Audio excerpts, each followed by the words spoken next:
There are cities that seem to exist outside of time, their walls holding the echoes of countless generations. Sana'a, the capital of Yemen, is one such place.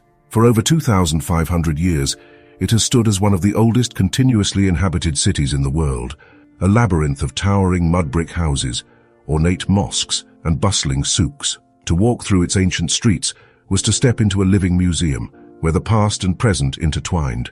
But even cities built to endure can fall victim to forces beyond their control.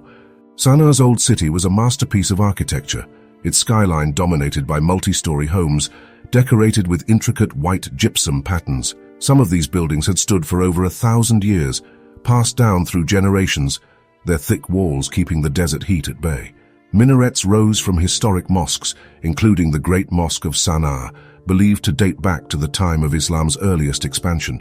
The city's markets were once a vital stop on ancient trade routes, where merchants bartered for spices, textiles, and Arabian coffee, said to have originated in Yemen. Yet, for all its beauty and history, Sana'a has long been shaped by conflict. Empires and dynasties have fought over it for centuries, but in 2015, war brought devastation unlike anything before.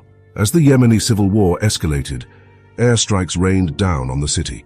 The very heart of Sana'a, its historic old city, was not spared.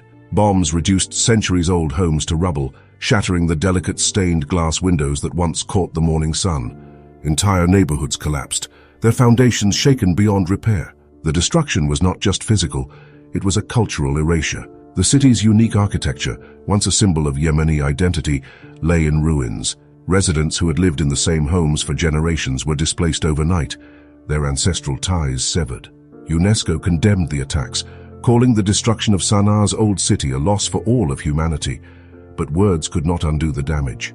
Even as war continues, efforts to preserve what remains persist. Local historians and conservationists document the ruins, hoping that one day Sana'a can rise again.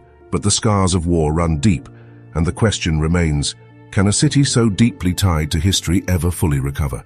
Or will Sana'a, like so many ancient wonders before it, become a memory fading into dust?